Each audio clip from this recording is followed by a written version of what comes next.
প্রশ্নটা শাইখ এভাবে পড়ছেন যে এক ভাই প্রশ্ন করেছেন, রাসূল আকরাম সাল্লাল্লাহু আলাইহি সাল্লাম তো 40 বছরের নবুয়ত পেয়েছেন, এর আগে তিনি নবী ছিলেন না, তাহলে এই 40 বছর আগে তিনি কোন ধর্ম অনুসরণ করতেন? তাহলে কি আল্লাহ রসুল কোনো ধর্মের অনুসরণ করতেন না? শায়েখ ওখানে উপস্থাপন করেছেন যে আল্লাহ রাসূল 40 বছর তো নবুয়ত পান নাই। প্রশ্নটা এভাবে করাছে, সেই প্রশ্নটা শায়েখ পড়েছে মাত্র, কাট করে নিয়ে যে ওই জায়গাটা ওখানে বসানো হয়েছে, আর এটা নিয়ে আমাদের ভাইয়েরা গোটা দেশ উত্তাল করে ফেললো। অনলাইনে দেখলাম এরকম ব্যক্তিদের বক্তব্য, এরকম ব্যক্তিদের গান ঘুরতেছে। সেটা কি? আল্লাহর ধন রসুলকে দিয়া আল্লাহ গেলেন গায়েব হইয়া। নওজুবিল্লাহি মিন যালিক। আল্লাহর দমেরা সুলকি দিয়া গেলেন আল্লাহ গায়েব হইয়া, রাসূলের ধন খাজা পাইয়া শুইয়া আছে আহাজমিরে, কেউ ফিরে না খালি হাতে, খাজা তোমার। নওজুবিল্লাহি মিন যালিক। কি বলে এগুলা? কি বলে এগুলা? এত কথা শাইখ আহমদুল্লাহ সাহেবকে নিয়ে বাংলাদেশে হলো, আমি তো দালাল হয়ে গেছি। মানুষ বলতেছে, কতজন তো আমাকে নিয়ে কত কথা বলতেছে, যে ভাই আমার নিয়ে গালমন্দ করেছে, সমালোচনা করেছে, আমি তার জন্য দোয়া করি, আল্লাহ তাকে হেদায়েত দান করুক, আল্লাহ তাকে মাফ করে দেয়। আমি মুস্তাফিজ না থাকলে দেশের জাতির দিনের অতটা ক্ষতি হবে না, একজন শাইখ আহমদুল্লাহ না থাকলে এ দেশের, এ জাতির, এ দিনের অনেক বড় ক্ষতি হবে। শাইখ আহমদুল্লাহ সাহেবকে নিয়ে এই কথাগুলো যারা বলতেছে, মূলত শাইখ আহমদুল্লাহ ব্যক্তি আহমদুল্লাহ টার্গেট না, মূলত তার প্রতিষ্ঠান টার্গেট। 40 বছরে রাসূল আকরাম সাল্লাল্লাহু আলাইহি ওয়াসাল্লাম নবুয়ত পেয়েছিলেন নাকি তার আগেই পেয়েছিলেন? রাসূল কারীম সাল্লাল্লাহু আলাইহি ওয়াসাল্লাম আসলে নবী হয়েছে কবে? আমি আপনার সাথে বহস করব, আপনার জ্ঞানকে আমি আলটিমেটাম দিলাম, চ্যালেঞ্জ দিলাম, কার সাথে কি ভাই। কিছু কিছু আকীদার মানুষ একজন আলেমকে যেভাবে অবমূল্যায়ন করে, যেইভাবে ট্রিট করে, একজন মুশরিক, মুনাফিক, কাফেরকেও এইভাবে অবমূল্যায়ন করে না। আল্লাহ রাসূল সাল্লাল্লাহু আলাইহি ওয়াসাল্লাম কি 40 বছরে নবুয়ত পেয়েছিলেন নাকি তিনি আগে থেকেই নবী, এবং এই বিষয়টা নিয়ে এত আলোচনা কেন হচ্ছে? দ্বিতীয়ত, শাইখ আহমদুল্লাহ সাহেব যে কথাটি বলেছেন সেই কথাটা আপনারা সমর্থন করেন কিনা? তৃতীয়ত, আরেকটি বিষয় উনি লিখেছেন যে এই বিষয়টা নিয়ে যে পরিমাণ আলোচনা এবং সমালোচনা হচ্ছে, সেই আলোচনা আপনারা বসে কি সমাধান করতে পারেন না? তিনটে বিষয়। আমি শেষ বিষয়টা নিয়ে আগে কথা বলবো যে আপনারা সমাধান করতে পারেন কিনা। দেখেন, কিছু কিছু বিষয় হাদিসে একাধিক বর্ণনা আছে, যেই বর্ণনাগুলো একাধিক থাকার কারণে সাহাবী রিদওয়ানুল্লাহি আনহুম আজমাইনদের জামানা থেকেই কিন্তু এই মতবিরোধগুলো চলে আসছে। যেমন আপনাকে একটা কথা বলি, নামাজের মধ্যে যে আমরা হাত বাঁধি, কেউ নাভির নিচে, নাভির ওপরে, কেউ বুকের ওপরে হাত বাঁধি, প্রত্যেকটাই কিন্তু হাদিসের মধ্যে আছে, প্রত্যেকটা কিন্তু হাদিসের মধ্যে আছে। এখন আপনি যদি বলেন যে বুকের উপরে হাত বাঁধা এটাই বিশুদ্ধ, আর সব কিছু বাকি হাদিসগুলো এগুলো নিষিদ্ধ বা এগুলো মানা যাবে না, তাহলে আপনি এখানে জুলুম করলেন, এটা উচিত না। কিছু বিষয় একাধিক বর্ণনা মানে দুইভাবে এসেছে, তো সাহাবী রিদওয়ানুল্লাহি আনহুম আজমাইনদের মধ্যে ইখতিলাফ ছিল, তাবেঈনদের মধ্যে ছিল, পরবর্তী স্কলারদের মধ্যে ছিল, সালফে সালেহিনদের মধ্যে ছিল, বর্তমান সময়েও আছে, এটা থাকবে কিয়ামত পর্যন্ত। সেক্ষেত্রে আপনার আমার ভূমিকা কি হবে? আপনার আমার ভূমিকা হচ্ছে একাধিক বর্ণনা যখন থাকবে তখন আপনার যেটা ভালো লাগে আপনি মেনে নেবেন, তবে অবশ্যই ইসলামিক স্কলার একজনকে ফলো করবেন যে তার রায়টা কি। সেটা হানাফি মাযহাবের হতে পারে, শাফি মাযহাবের হতে পারে, মালিকি মাযহাবের হতে পারে, তার রায়টা কি। 2 নম্বর বিষয়, 40 বছরে রাসূল আকরাম সাল্লাল্লাহু আলাইহি ওয়াসাল্লাম নবুয়ত পেয়েছিলেন নাকি তার আগেই পেয়েছিলেন?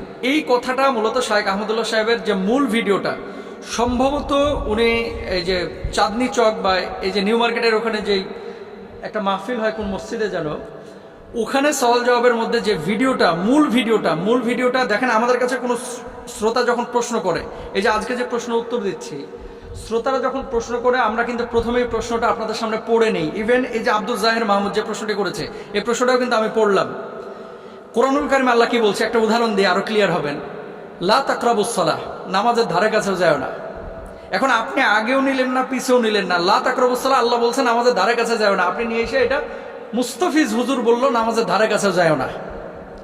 এখন কখন? আল্লাহ তো এটা পরে বলে দিয়েছে, ও আনতুম সুকারা, যখন নেশাগ্রস্ত অবস্থায় থাকো, মদ খায়া পবিত্র না হয়ে সাথে সাথে নামাজে দাঁড়ায় না, নাপাক অবস্থায় দাঁড়ায় না। এখন আপনি কাট করে ওখানটা নিয়ে যে বসায় দিলেন।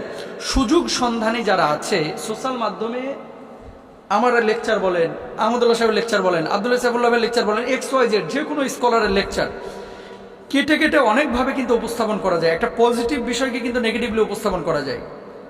আর যে ভদ্রলোক এই কথাগুলো নিয়ে আজকে আলোচনা করতেছে, শাইখ আহমদুল্লাহ সাহেবের মূল ভিডিওটা কি ছিল আপনারা দেখবেন, এখন ইউটিউবে আছে।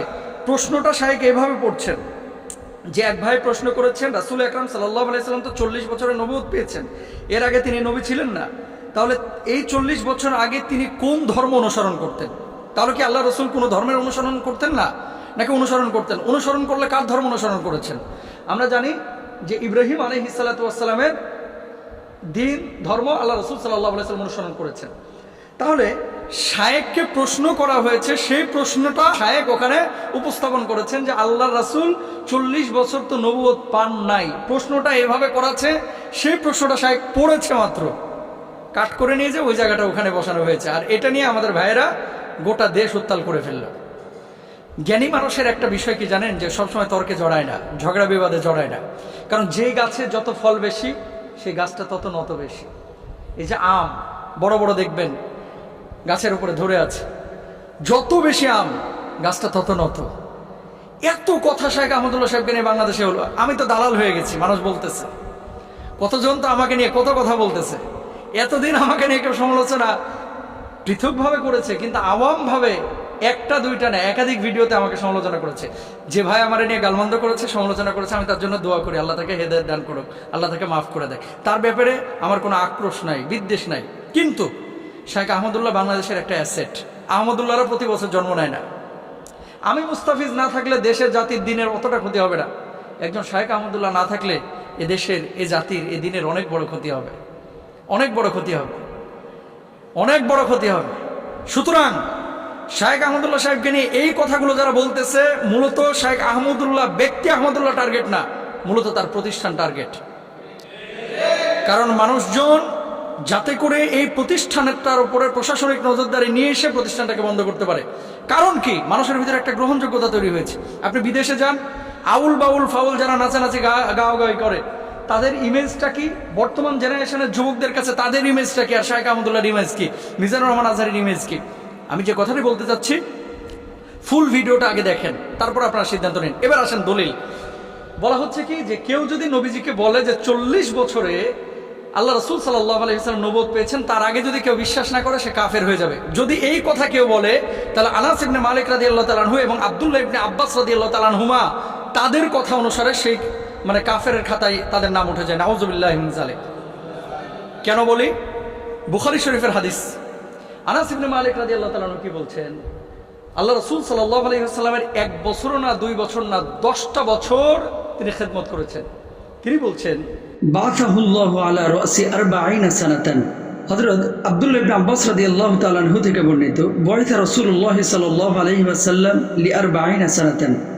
আল্লাহ রাসূল সাল্লাল্লাহু আলাইহি ওয়াসাল্লামের উপরে আল্লাহ তাআলা নবুয়ত দিয়েছেন 40 বছরে। তা আনাস ইবনে মালিক রাদিয়াল্লাহু তাআলা আনহু তিনি বলছেন 40 বছরে নবুয়ত দেওয়া হয়েছে। তাহলে যারা বলতেছে যে 40 বছরে আল্লাহ নবীকে নবুয়ত দেওয়া হয়েছে, তাহলে সেই কথা অনুসারে আনাস ইবনে মালিক রাদিয়াল্লাহু তাআলা আনহুর উপরে তো সেই অপবাদ যায়। নাউযুবিল্লাহ। আব্দুল্লাহ ইবনে আব্বাস রাদিয়াল্লাহু তাআলা আনহু তিনি বলছেন যে আল্লাহ রাসূল সাল্লাল্লাহু আলাইহি ওয়াসাল্লামের উপরে 40 বছরের নবুয়ত এসেছে। আল্লাহ রাসূল সাল্লাল্লাহু আলাইহি ওয়াসাল্লাম আরেকটা হাদিসের মধ্যে কি বলছেন দেখেন, নবীজি বলছেন, ইন্নী লা আরিফু হাজরান বিমাক্কাতা কানা ইউসাল্লিমু আলা ক্বাবলা আই উবাস। আল্লাহ রাসূল সাল্লাল্লাহু আলাইহি ওয়াসাল্লাম বলছেন যে আমি একটা পাথরকে চিনতাম, জানতাম যে পাথরটা আমাকে ক্বাবলা আই ইউসাল্লিমা, আমাকে সালাম প্রদান করত, আন উবাসা নবুয়া, আমি নবুয়ত পাওয়ার আগেই এই পাথরটা আমাকে সালাম করত। তো নবুয়ত পাওয়ার আগে পাথর আমাকে সালাম করত, আল্লাহ রাসূল সাল্লাল্লাহু আলাইহি ওয়াসাল্লাম নিজে বলেছেন। তো নবীজি যে বললেন যে আমি নবুয়ত পাওয়ার আগে পাথর আমাকে সালাম করত, তাহলে নবুয়ত আল্লাহ রাসূল সাল্লাল্লাহু আলাইহি ওয়াসাল্লাম একটা নির্দিষ্ট সময় পেয়েছেন। এখন আরেকটা হাদিস যেটা দিয়ে সব ভাইয়েরা দলিল পেশ করে, নবীজি সাল্লাল্লাহু আলাইহি ওয়াসাল্লামের নবুয়তের ব্যাপারে জিজ্ঞেস করা হয়েছিল যে আপনি কখন থেকে নবী? তিনি জবাব দিয়েছেন, কুনতু নাবিয়্যান ওয়া আদামু বাইনাল মাই ওয়াত তিন। অন্য বর্ণনায় আছে কুনতু নাবিয়্যান ওয়া আদামু বাইনার রূহি ওয়াল জাসাদ। আদম যখন শরীরে এবং পানির মধ্যে তিনি ছিলেন, তখন থেকেই আল্লাহ রাসূল সাল্লাল্লাহু আলাইহি ওয়াসাল্লাম নবুয়ত পেয়েছিলেন। আদম যখন রূহ এবং মাটির মধ্যে মিশ্রিত ছিলেন, তখন থেকে আল্লাহ রাসূল সাল্লাল্লাহু আলাইহি ওয়াসাল্লাম নবুয়ত পেয়েছিলেন। এরকম কিন্তু একাধিক বর্ণনা আছে। হাদিসটা কি? হাদিসটা রাসূল আকরাম সাল্লাল্লাহু আলাইহি ওয়াসাল্লামের বিশুদ্ধ হাদিস, যে যখন আদমকে সৃষ্টি করা হয় নাই, তখন থেকেই তিনি নবুয়ত পেয়েছিলেন। কিন্তু আদম আলাইহিস সালাতু ওয়াস সালামকে আল্লাহ সুবহানাহু ওয়া তাআলা যে পৃথিবীর বুকে পাঠিয়েছেন, নবীকে যে আল্লাহ সুবহানাহু ওয়া তাআলা পৃথিবীর বুকে পাঠিয়েছেন, নবীজি 40 বছর পর্যন্ত নবুয়ত পান নাই। কিন্তু আগে থেকে নবুয়ত ছিল লাউহে মাহফুজে। কোরআন যেমন সংরক্ষিত ছিল, নবীজির স্বীকৃতি লাউহে মাহফুজে এবং আসমানি জগতে, রুহানি জগতে আল্লাহ তাআলা আগেই দিয়ে রেখেছিলেন। সেই স্বীকৃতির সনদ, স্বীকৃতির চূড়ান্ত বাস্তবায়ন আল্লাহ তাআলা 40 বছরে করেছেন। তাহলে কি সেই হাদিসটাও ঠিক, এই হাদিসগুলোও ঠিক। 40 বছরে নবীজি নবুয়ত পেয়েছেন, এটা তো সিরাতের ম্যাক্সিমাম কিতাবের মধ্যে আছে, ম্যাক্সিমাম কিতাবের মধ্যে আছে। আমরা তো অস্বীকার করতেছি না সেই বিষয়টা, কিন্তু নবুয়ত 40 বছরে পেয়েছে, এটাকে কেউ যদি অস্বীকার করে কাফের হয়ে যাবে, ফাসেদ হয়ে যাবে, এই বিষয়টাতে আমরা একমত না, এটা অশুদ্ধ বিষয়। সুতরাং রাসূল আকরাম সাল্লাল্লাহু আলাইহি ওয়াসাল্লামের হাদিস একাধিক থাকতে পারে। আমাদের আকীদা হচ্ছে নবীজি 40 বছরে নবুয়ত পেয়েছেন এবং নবীজির নবুয়তের সিদ্ধান্ত স্বীকৃতি আল্লাহ সুবহানাহু ওয়া তাআলা আগেই দিয়ে দিয়েছেন। কিন্তু এটা নিয়ে বাড়াবাড়ি, ছাড়াছাড়ি, মারামারি, আর মূলত যদি উদ্দেশ্য হয়ে থাকে শায়েখ আহমদুল্লাহকে দমন করা, এই উদ্দেশ্যটা আসলে সফল হবে না। আল্লাহ তাআলা চক্রান্তকারীদের চক্রান্তকে নস্যাৎ করুক, সবাই বলেন আমিন। আল্লাহ সুবহানাহু ওয়া তাআলা আমাদেরকে বোঝার তৌফিক দান করুন। একটা প্রশ্ন আসছে, ইদানিং শায়েখ আহমদুল্লাহর ব্যাপারে তাহিরি হুজুর অনেক গালাগালি দিছে, এমনকি 48 ঘন্টার আলটিমেটাম দিছে, এমনকি তিনি বলেছেন মামলাও করবেন। আচ্ছা শোনেন, একটা কথা বলি, এটা হলো আহমদুল্লাহ সাহেব একটা আলোচনা করতে যেয়ে বলেছিলেন যে রাসূল করিম সাল্লাল্লাহু আলাইহি ওয়াসাল্লাম 40 বছর পর্যন্ত তো নবী ছিলেন না, তিনি নবুয়তের দায়িত্ব পালন করেন নাই, নবুয়তের দাওয়াত দেন নাই। এই কথাটা নিয়ে লাগছে পেস, লাগার পরে এখন উনি হুমকি দিছে যে ওনার বিরুদ্ধে মামলা দিবে। আচ্ছা আমরা মামলা টামলার কাছে যাই না, আমরা আসল জায়গাটাতে আসি। দেখেন হাদিসগুলা বুঝতে হবে একটু ঠান্ডা মাথায়, গরম মাথায় কোনো সিদ্ধান্ত নিলে সঠিক সিদ্ধান্ত নেওয়া যায় না, আবেগে সিদ্ধান্ত নিলে সঠিক সিদ্ধান্ত নেওয়া। আচ্ছা হাদিসগুলো আগে শুনেন। নবী করিম সাল্লাল্লাহু আলাইহি ওয়াসাল্লাম তিনি নবী, তার আগে আরো অনেক নবী আছে না নেই? প্রথম কথাটা বুঝবেন, নবী নির্বাচনের মাধ্যমে হয় না, নবী হয় সিলেকশনে। আর সিলেকশনটা করেন কে? আল্লাহ পাক। আর এই সিলেকশনটা আল্লাহ পাক করছেন আলমে আরোহায় থাকা অবস্থায়, অর্থাৎ পৃথিবীতে আসার আগেই, আদম আলাইহিস সালামও পৃথিবীতে আসার আগেই কে কে নবী হবে এটা সিলেকশন করছেন কে? আল্লাহ পাক। কিন্তু প্রত্যেক নবীকে আল্লাহ নবুয়তের দায়িত্ব দিয়েছেন প্রাপ্তবয়স্ক হওয়ার পরে। ফালাম্মা বালাগা আশুদ্দাহু ওয়াস্তাওয়া আতাইনাহু হুকমা ওয়া ইলমা। আল্লাহ পাক বলেন প্রত্যেক নবীকে আমি নবুয়তের দায়িত্ব দিছি, তারা যখন প্রাপ্তবয়স্ক হয়েছে তখন আমি তাদেরকে জ্ঞান, প্রজ্ঞা, বিজ্ঞান শিক্ষা দিয়েছি। এখন আসেন রাসূল করিম সাল্লাল্লাহু আলাইহি ওয়াসাল্লাম আসলে নবী হয়েছে কবে? হযরত আবু হুরায়রা রাদিয়াল্লাহু তাআলা আনহু বলেন, আমরা রাসূল করিম সাল্লাল্লাহু আলাইহি ওয়াসাল্লামকে জিজ্ঞেস করলাম, ইয়া রাসূলুল্লাহ সাল্লাল্লাহু আলাইহি ওয়াসাল্লাম আপনি নবী হইছেন কবে? ইয়া রাসূলুল্লাহ মাতা ওয়াজাবাত লাকান নবুওয়া।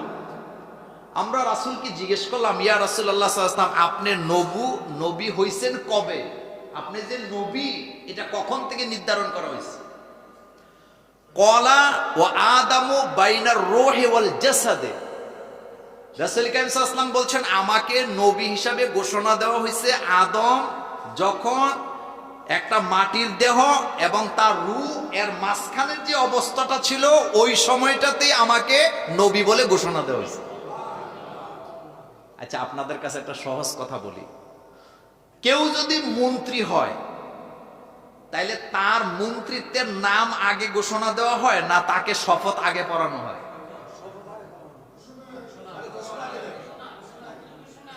ঘোষণা আগে না শপথ আগে? আগে ঘোষণা, আগে ঘোষণা। আচ্ছা কোন একটা জায়গায় রেজাল্টে ফার্স্ট, সেকেন্ড, থার্ড হয়েছে, তাদেরকে পুরস্কৃত করা হবে, ঘোষণা আগে না পুরস্কার আগে? এই কথাটা সহজ। প্রত্যেক নবীর নবুয়তের ঘোষণাটা রূহের জগতে হয়েছে, এতে কোনো সন্দেহ নাই। কিন্তু পৃথিবীতে আসার পরে নবুয়তের দায়িত্বটা দেওয়া হয়েছে একটা নির্দিষ্ট সময়ে, নির্দিষ্ট বয়সে। এই কথাটার মধ্যে এতটুকু পার্থক্য, এটার জন্য একজন আরেকজনকে গালাগালি করার কিচ্ছু নাই।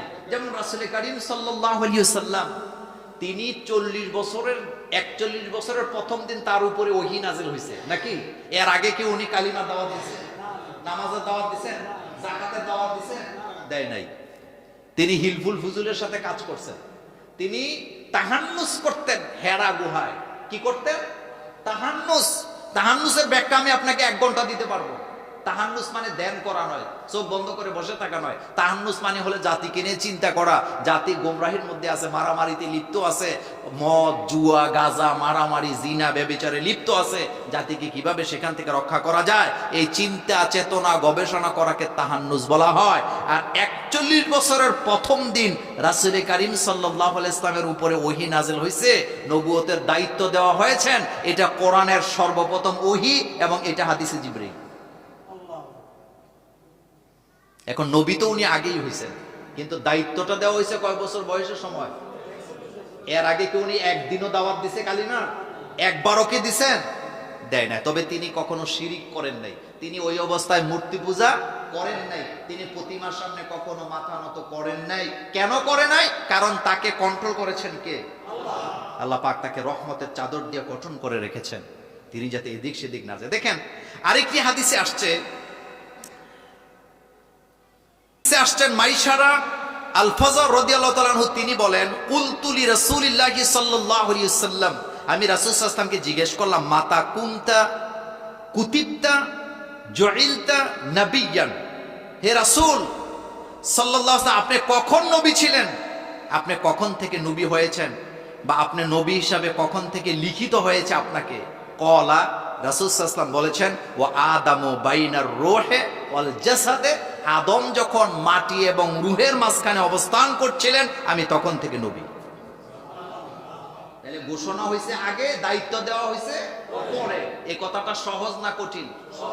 এটা লিয়া তুল কালাম করার কি আছে রে ভাই? একটু ঠান্ডা মাথায় চিন্তা করলেই তো বোঝা যায় বিষয়টা, নাকি? হযরতে মূসা আলাইহিস সালাম, হযরত ইব্রাহিম আলাইহিস সালাম, তারা যে নবী হয়েছেন এটা তো আগেই হয়েছে নাকি?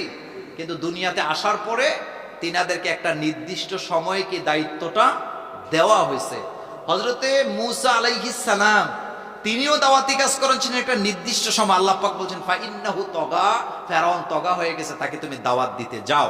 সুতরাং এটা নিয়ে মারামারি করার কিছু আছে বলে আমরা মনে করি না।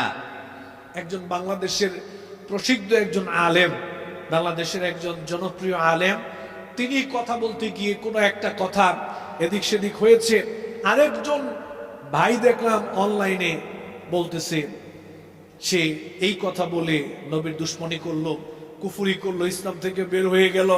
এরপরে তাকে 48 ঘন্টার আলটিমেটাম দেওয়া হয়েছে যাতে জাতির কাছে তিনি ক্ষমা চান, এরপরে এর ব্যাপারে আইনগত ব্যবস্থা নেওয়া হবে। নাউযুবিল্লাহ মিন যালিক।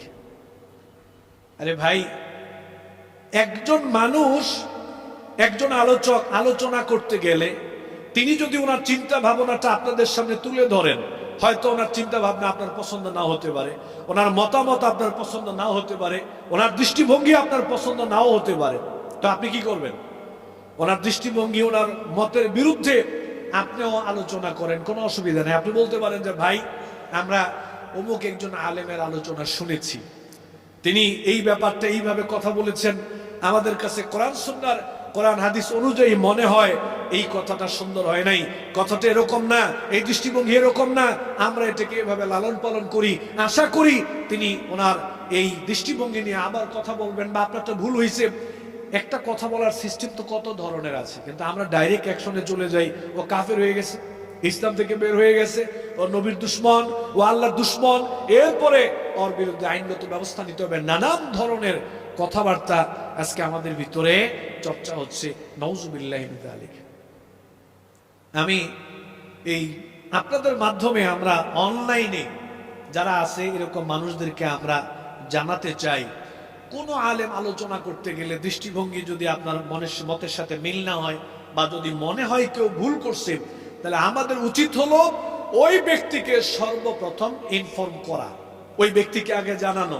ফোনের মাধ্যমে হতে পারে, অনলাইনের মাধ্যমে হতে পারে, অথবা এরকম হতে পারে আপনি তাকে দাওয়াত দেন, আপনার মাদ্রাসায় দেন, আপনার অফিসে দেন, অথবা আপনি ওনার অফিসে চলে যান, আপনি ওনার মাদ্রাসায় যান, গিয়ে আপনি ওনার সাথে কথা বলেন, বা আপনি ডেকে এনে দাওয়াত দিয়ে বা ফোনে কথা বলতে পারেন যে ভাই বা প্রিয় শেখ বা প্রিয় হুজুর, আপনি তো এই কথাটা এরকম বলেছেন, ব্যাপারটা তো এরকম না, আমাদের কাছে তো এরকম মনে হয়। আশা করি আপনি ব্যাপারটা চিন্তা করে দেখবেন, ভেবে দেখবেন। কত সিস্টেমের কথা আছে বলতে পারেন। দেখলাম যে 48 ঘন্টার আলটিমেটাম দেওয়া হয়েছে, এর ভিতরে যদি তিনি ওনার ভুল স্বীকার না করে ওনার ব্যাপারে আইনগত ব্যবস্থা নেওয়া হবে। নাউজুবিল্লাহ। কি বলে এগুলা? কি বলে এগুলা? কথা যদি একজনের বিপক্ষে কথা ধরি, কথা ধরার মতো অনেক কথা আছে। যেমন অনলাইনে দেখলাম এরকম ব্যক্তিদের বক্তব্য, এরকম ব্যক্তিদের গান ঘুরতেছে। সেটা কি? আল্লাহর ধন রসুলকে দিয়া আল্লাহ গেলেন গায়েব হইয়া, নওজুবিল্লাহ মিন যালিক।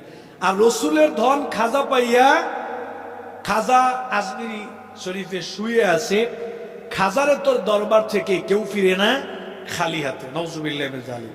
এই পুরো কথাগুলো কুফর, পুরো কথাগুলোই শিরক। আল্লাহর ধন আল্লাহ রসুলকে দিয়ে আল্লাহ গায়েব হয়ে গেছে, এই কথাটা কুফরি, কথাটা শিরক। নবীর ধন খাজা পাইয়া খাজা আজমিরে শুয়ে আছে আর খাজার দরবার থেকে কেউ খালি হাতে ফিরে না, এই কথা বিশ্বাস করলে কোনো মানুষ ইমানদার থাকতে পারবে না, ও মুশরিক হয়ে যাবে, ইসলাম থেকে বের হয়ে যাবে। যারা 48 ঘন্টার আলটিমেটাম দিচ্ছে, এরকম ব্যক্তিদের কথা অনলাইনে সমানে এরকম কথাবার্তা ঘুরতেছে, এরকম কথা ঘুরতেছে। আলটিমেটাম তো আপনাদেরকে দিলে দেওয়া যাবে? এটা আলটিমেটামের ব্যাপার নয়, মূলত এটা বুঝার ব্যাপার, আলেমদের ব্যাপার। কোন আলেম যদি কাউকে কোনো ইনফর্ম করে যে আপনার এটা ভুল হয়েছে, আপনি ভুল থেকে ফিরে আসবেন অথবা সংশোধন করার চেষ্টা করবেন, আমাদের আলোচনাগুলো এইভাবে হবে। এখন আমাদের মধ্যে এমন সমস্যা হয়েছে, একজনের বিপক্ষে, একদল আরেক দলের বিপক্ষে এমন ভাবে লেগে গেছি, মানে কেউ কাউকে সহ্য করতে পারতেছি না, মানতে পারতেছি না, কেউ কারো অবস্থান মানতে পারতেছি না। পুরা হিংসা, বিদ্বেষ, দলাদলি, হানাহানি চরম ভাবে চলতেছে। কিছু হলেই কাফের হয়ে গেছে, কিছু হলেই ইসলাম থেকে বের হয়ে গেছে, নাউজুবিল্লাহ মিন যালিক। এই জন্য এটা আল্লাহর পক্ষ থেকে আমাদের উপর একটা আযাব, একটা গজব। আল্লাহ তাআলা আমাদেরকে হেদায়েত দান করুন, আল্লাহুম্মা আমিন। আমাদের কেউ 40 ঘন্টা 48 ঘন্টারও আলটিমেটাম দেই আমরা। আসলে ভাই, কে কাকে আলটিমেটাম দিচ্ছি? আমি যদি শায়েখ মোল্লা নাজিমউদ্দিন হাফিজুল্লাহকে বলি যে আমি আপনার সাথে বহস করব, আপনার জ্ঞানকে আমি আলটিমেটাম দিলাম, চ্যালেঞ্জ দিলাম, কার সাথে কি ভাই? আসলে আল্লাহ জ্ঞানের নূর প্রত্যেকের অন্তরে দেন না। জ্ঞানকে লালন করতে হয়, জ্ঞানকে ধারণ করতে হয়, বছর পর বছর জ্ঞানকে সাধনা করতে হয়। আপনি যখন বছরের পর বছর আমল করবেন, লালন করবেন, ধারণ করবেন, জ্ঞানকে সাধনায় রাখবেন, তবেই আল্লাহ সুবহানাহু ওয়া তাআলা আপনার অন্তরে জ্ঞানের নূর ঢেলে দিবেন। কারণ জ্ঞান আসে আল্লাহর পক্ষ থেকে। আমাদের জ্ঞান খুবই অল্প। লা ইলমা লানা ইল্লা মা আল্লামতানা ওয়া মা উতীতুম মিনাল ইলমি ইল্লা কলিলা। এত ক্ষুদ্র জ্ঞান নিয়েও, এত অল্প জ্ঞান নিয়েও আমরা ধরাকে সরা জ্ঞান করি। আসলে ভাই, সবাই না, ডোন্ট টেক দিস আদারওয়াইজ, সবাই না, কিছু কিছু আকীদার মানুষ ভিন্ন মতকে তারা এমনভাবে ট্রিট করেন, বিশ্বাস করেন একজন মুশরিক, মুনাফিক বা কাফেরকেও একজন আলেমকে যেভাবে অবমূল্যায়ন করে, যেইভাবে ট্রিট করে, একজন মুশরিক, মুনাফিক, কাফেরকেও এইভাবে অবমূল্যায়ন করে না। ঠিক কিনা? আমরা যা ইচ্ছা তাই করছি ভাই। কিন্তু আপনি কি জানেন, এই যে এইগুলো করে বেড়াচ্ছি, আপনাদের জন্য যে ভয়াবহ গর্ত খুলে রাখা হয়েছে, যে মরণ ফাঁদ খুলে রাখা হয়েছে, আপনি যদি বুঝতেন তাহলে বানরের হাতে ওই রুটি ভাগ করার মতো অবস্থা করতেন না। সামান্য হালুয়া রুটির ভাগ পাচ্ছেন বলেই আপনি এখন ধরাকে সরাজ্ঞান করছেন। কিন্তু মনে রাখবেন, in course of time you will have to suffer in the long run. পরিণামে আপনাকে ভুগতে হবে। নবুয়তের পূর্বে রাসূল আকরাম সাল্লাল্লাহু আলাইহি সাল্লাম কোন ধর্ম পালন করতেন? গুরুত্বপূর্ণ প্রশ্ন। নবুয়তের পূর্বে আমাদের প্রিয় নবী সাল্লাল্লাহু আলাইহি সাল্লামের ধর্ম কি ছিল? যদি বলেন যে কোন ধর্ম অনুসরণ করতেন না, তাহলে নাউজুবিল্লাহ, উনি কি ধর্মহীন ছিলেন নাকি? উনি নবী হয়েছেন কত বয়সে? 40 বছর বয়সে। তাহলে 40 বছর বয়স মানে তো জীবনের মূল টাইমটা প্রায়। তো এই 40 বছর পর্যন্ত উনি নিজে তো নবীই ছিলেন না, উনি নবী হয়েছেন তারপরে। তাহলে 40 বছর পর্যন্ত নবী হওয়ার আগে তার ধর্ম কি ছিল? এর উত্তর হলো যে আম্মা জান আয়েশা রাদিয়াল্লাহু তাআলা আনহা বর্ণিত হাদিস, যেটি বুখারীতে আসছে, মুসলিমে আসছে, তিনি বলেছেন যে কান নবী সাল্লাল্লাহু আলাইহি সাল্লাম ইয়াখলু বিগারি হিরা ইয়াতাহান্নাফ ফি। নবী সাল্লাল্লাহু আলাইহি সাল্লাম নবী হওয়ার আগে হেরা গুহায় গিয়ে ইবাদত বন্দেগী করতেন। ইয়াতাহান্নাফ এর তরজমা ইবনে হাজার আসকালানি রহমাহুল্লাহ অনেকে বলেছেন ইয়াতাহান্নাফ, অর্থাৎ ইব্রাহিম আলাইহিস সালামের যে দ্বীন হানিফ ছিল, ওই দ্বীন হানিফের উপরে তিনি অটল থাকতেন, অবিচল থাকতেন। সমাজের বিভিন্ন অপরাধ এগুলোর যে আপনার কি বলে এটাকে, এগুলোর যে ছোঁয়া, এগুলোর যে আঁচ, এগুলো নবীজি সাল্লাল্লাহু আলাইহি সাল্লামের গায়ে তিনি লাগাতে দিতেন না, বরং তিনি হেরা গুহায় গিয়ে আল্লাহর ইবাদত বন্দেগী করতেন। ইব্রাহিম আলাইহিস সালামের যে মিল্লাত ছিল, মিল্লাত ইব্রাহিমী যেটাকে বলা হয়, এই মিল্লাত ইব্রাহিমের উপরে নবী করিম সাল্লাল্লাহু আলাইহি সাল্লাম ছিলেন। তাহলে তার নবুয়তের আগের যে সময়টা, এই সময়টাতে তার যে দিন ছিল, এটা ছিল দিন ইব্রাহিম। কোন দিন ছিল? তার বাবা পূর্বপুরুষ ইব্রাহিম আলাইহিস সালামের দিন এবং মিল্লাতের উপরে ছিলেন, এবং সেই মিল্লাত, সেই আকীদা এবং সেই ইমানের উপরে থেকে তিনি গারে হেরায় গিয়ে আল্লাহ তাআলার জিকির, আল্লাহর স্মরণ, দোয়া করতেন। নবী করিম সাল্লাল্লাহু আলাইহি সাল্লাম মক্কায় জন্ম হয়েছে, তার মক্কায় বড় হয়েছেন, 40টা বছর নবী হওয়ার আগ পর্যন্ত এখানে কাটিয়ে দিয়েছেন। আল্লাহ রাব্বুল আলামিনের নবী হওয়ার একটা প্রমাণ এটাও যে 40 বছর একটা সমাজে একটা অন্যায় এবং শিরকের সমুদ্রের মধ্যে ছিলেন, কিন্তু শিরকের এক ফোঁটা পানি, কাদা, ময়লা, নোংরা কোনো কিছু তার শরীরকে, তার ব্যক্তিত্বকে, তার আমলকে, তার বিশ্বাসকে এক মুহূর্তের জন্য স্পর্শ। এটা সম্ভব শুধুমাত্র তার বেলাতে, যাকে রক্ষা করেছেন স্বয়ং আল্লাহ। তার নবী মুহাম্মদ সাল্লাল্লাহু আলাইহি সাল্লাম মক্কায় সবাই যখন মূর্তি পূজা করে, সবাই যখন শিরক করে, সবাই যখন শিরকের ভিতরে নিমজ্জিত, সবাই যখন বিভিন্ন জাহিলি যুগের কর্মকাণ্ডে নিমজ্জিত, গোটা সমাজ একদিকে যাবে, একটা মানুষ স্রোতের বিপরীতে একা একা টিকে থাকবে, কেউ তাকে ওয়াজ নসিহত করে কনভিন্স করছে, এরকমও না।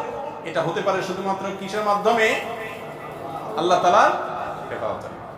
তো নবী হওয়ার আগে তিনি মক্কার মানুষদের এই শিরকপূর্ণ যে দিন, এটার অনুসারী ছিলেন।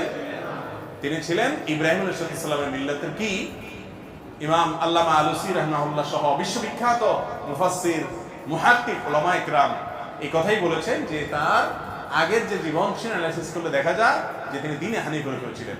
তিনি যদি নিজে নবী হওয়ার আগে এক মুহূর্তের জন্য অন্যদের দেখা দেখি বাচ্চা কালেও যদি অন্তত শিরকের কাজ করতেন, নাউজুবিল্লাহ, তাহলে শিরকের বিরুদ্ধে তিনি যখন তাওহীদের দাওয়াত দিয়েছেন, মক্কার মানুষ বলতো যে তুমি নিজেই তো একসময় করতা, ঠিক না বেঠিক?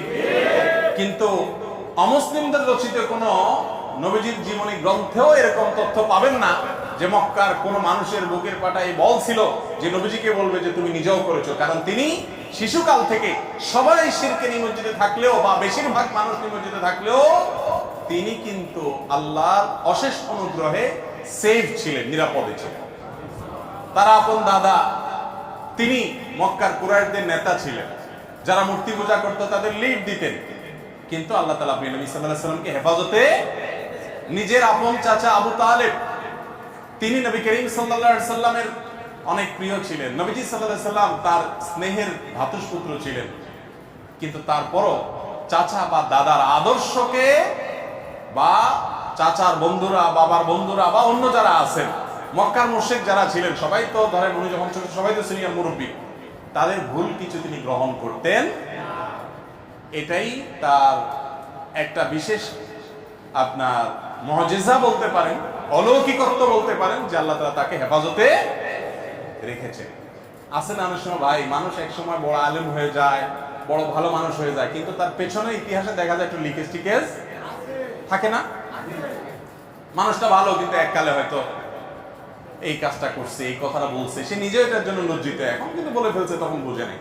যারা নবী হন, শুধু আমাদের নবীজি না, যারা নবী হন, সমস্ত নবী রাসূলদেরকে আল্লাহ তাআলা এইভাবে শিশুকাল থেকে, মায়ের গর্ভ থেকে, দুনিয়াতে আসার পর থেকে নিয়ে তাদেরকে আল্লাহ তাআলা গোটা সমাজের আগুনের আঁচ থেকে আল্লাহ তাআলা বিশেষভাবে সেভ রেখেছে।